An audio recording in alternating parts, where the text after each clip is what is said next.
before me. Boy! Yow!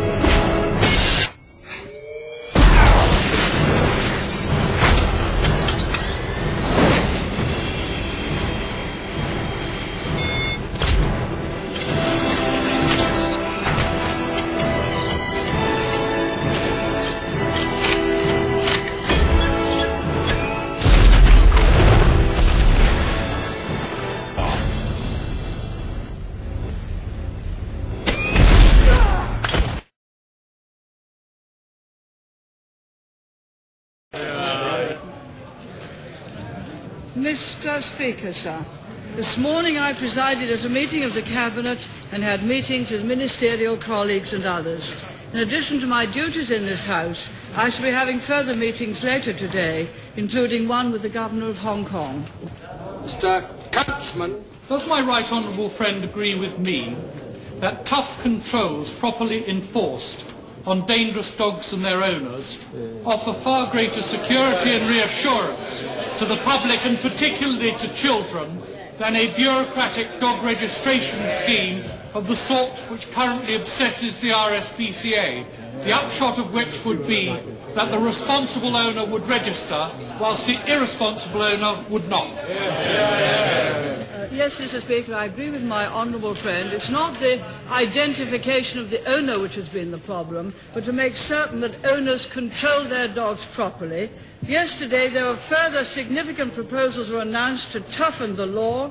Our proposals will strengthen the powers for dangerous dogs to be seized and, if necessary, destroyed, create new powers to allow the courts to have dogs muzzled, and we're also looking at the possibility of banning certain dog breeds altogether. Mr.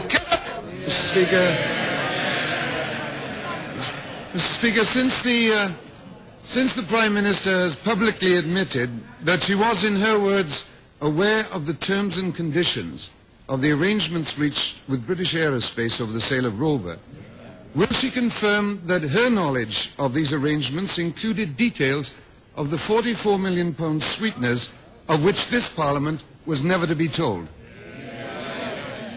Speaker, as I indicated on the 14th of December 1989, I was kept aware throughout of the progress of the negotiations with British Aerospace and of the basic terms and conditions of the agreements reached.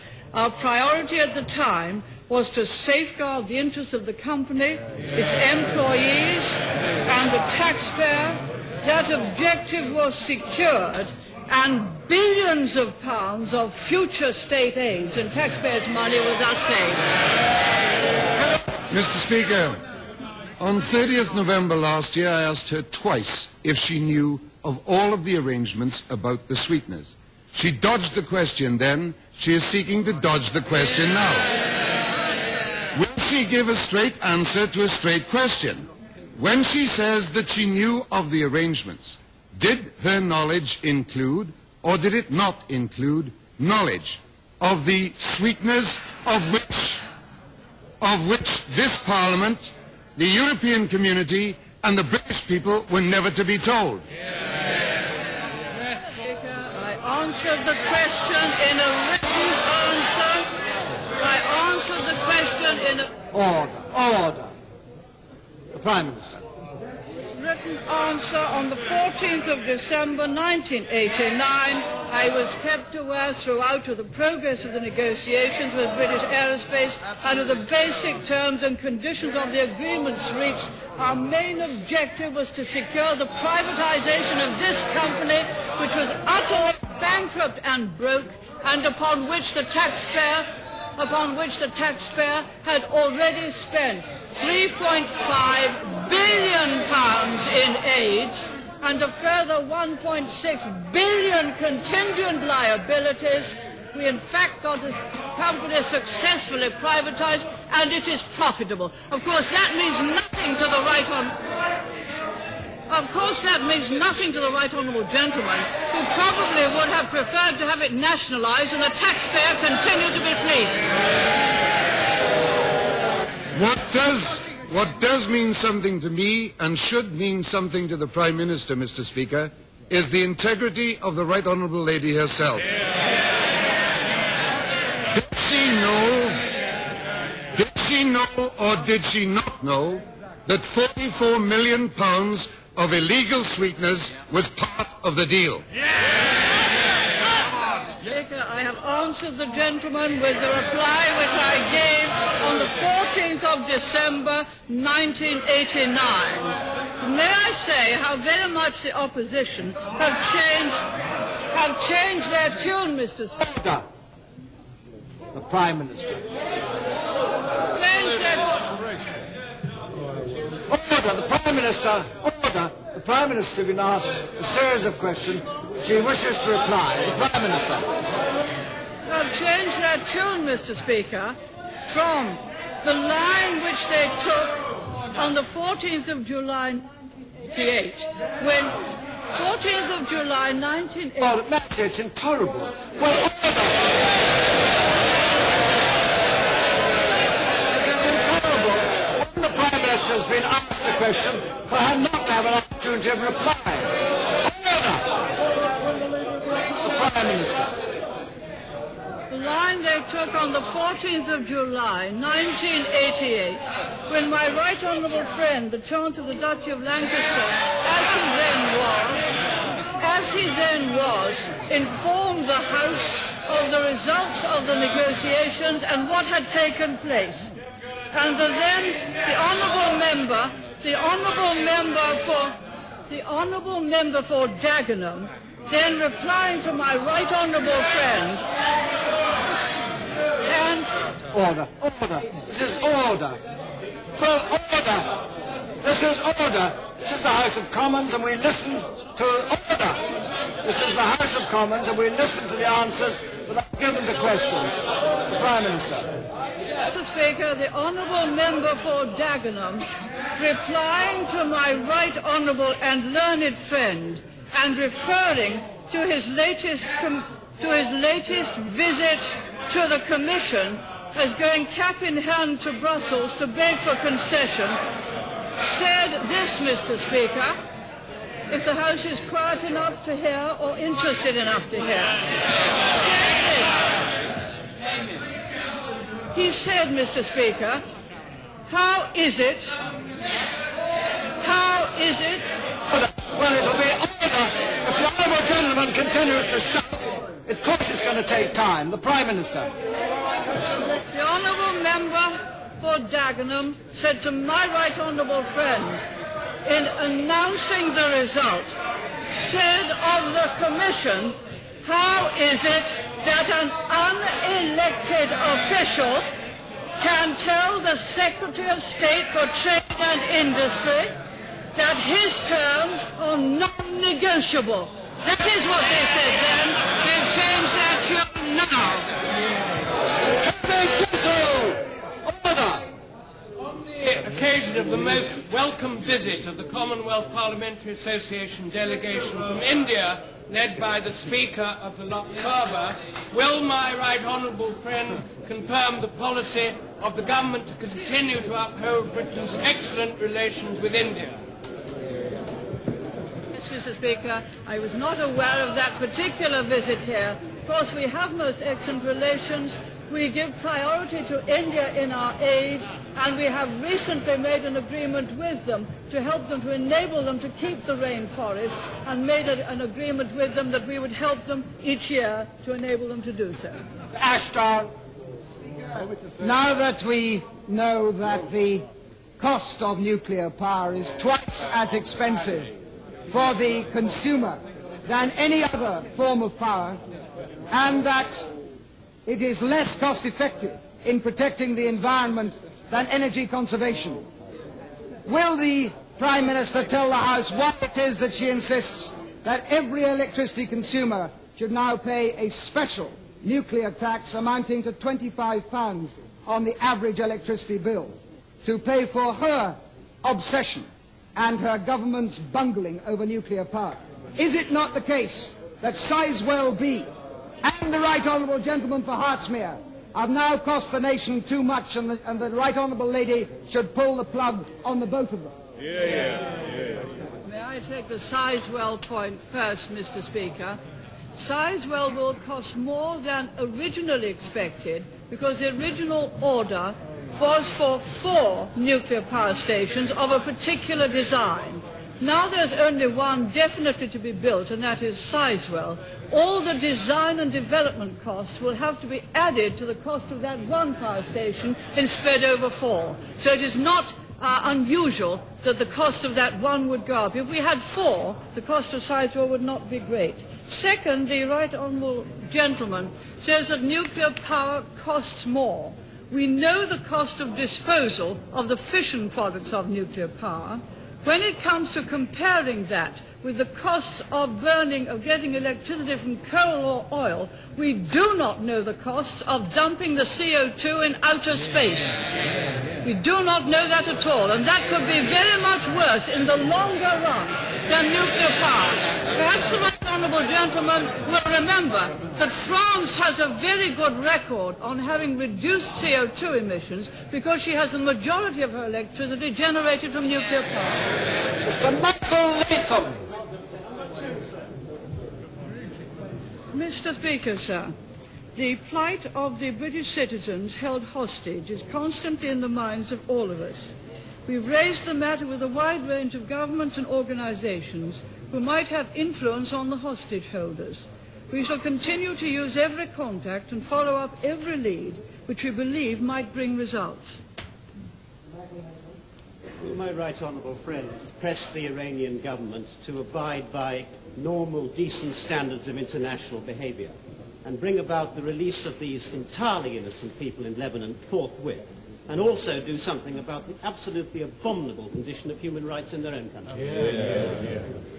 Mr. Speaker, sir, our position on hostages is well known, and we take precisely the view which my honourable friend has indicated. Any nation which has any information or any influence on those who are holding hostages should do all in its power to secure the release of hostages, because that is the only norm of civilized behaviour. And we would ask Iran to do that as well. And my honourable friend knows that our ambassador in Lebanon is very, very active in following up every lead. With regard to human rights in Iran, we welcome the decision by the Iranian government to invite the United Nations Special Representative on Human Rights in Iran to pay a second visit to Iran, and we hope that he will be given full facilities to investigate thoroughly all aspects of human rights there, and any breaches of those rights by the Iranian government. Mr. Brazier. Would my right honourable friend agree that while we have... Nobody standing over there. The honourable gentleman's recently returned, I believe. Mr. Brazier. Would my right honourable friend agree that while we must have the greatest of possible sympathy for the hostages and their families, we must never do anything to undermine her very strong stand against international terrorism, and that we have to remember at all times that these groups are backed on the one hand by the Iranians who have condemned to death a British citizen, and on the other hand by the Syrians who continue to shelter the principal suspects in the Lockerbie bombing. I'm grateful to my honourable friend. As she knows, we broke off diplomatic relations with Syria because of their part in placing the bomb, helping to place the bomb on the LL aircraft. We could not possibly have continued under those circumstances. We do not think it right to restore those diplomatic relations yet, but we do also plead with both Iran and Syria to do all in their part in the modern world to secure the release of hostages. That is the only way for civilized nations who expect to be welcomed into the diplomatic international circle to behave. I refer my honourable friend to the reply which I gave some moments ago. My right honourable friend knows that the Gloucestershire County Council is run by the soggy hand of the Liberal Alliance. That they have spent millions over an already excessive budget. This is causing great anxiety, Mr. Speaker, to a lot of my constituents.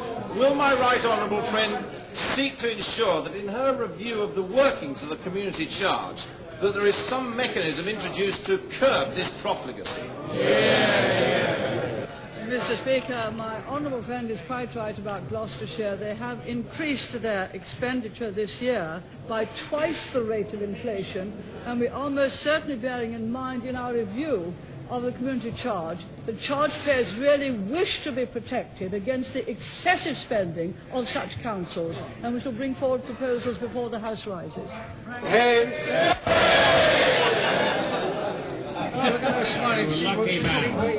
I refer the honourable gentleman to the reply which I gave some moments ago.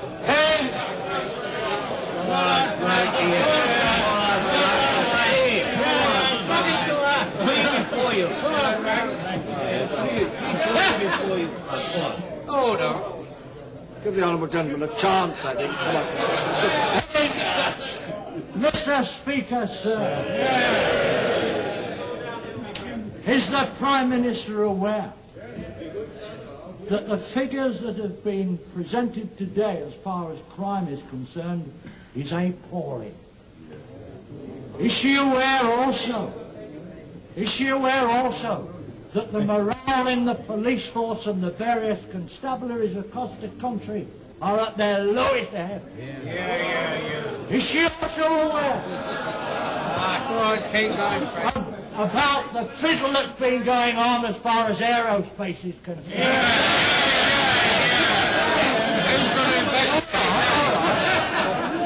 How does she expect British citizens to behave themselves when the government go on like this? Is she aware?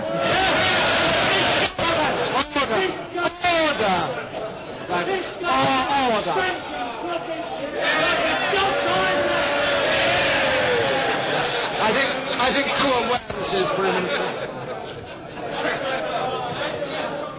Mr. Speaker, sir, insofar as I was able to hear the honourable member, first, yes, the crime figures out today are very disappointing, although we have to remember that violent crime in this country is on a very much lesser scale than in some other countries. Also, the figures overall today show that 25% of all crimes are car-related, and my right honourable friend, the Home Secretary, intends to have talks with the car producers to see if we can reduce this. With regard to what the honourable member said about the police, I would not accept that their morale is low. They have had very, very good deal on pay, so good that everyone else wants to emulate them and have the same deal, and they've had full support from this government in their most important work.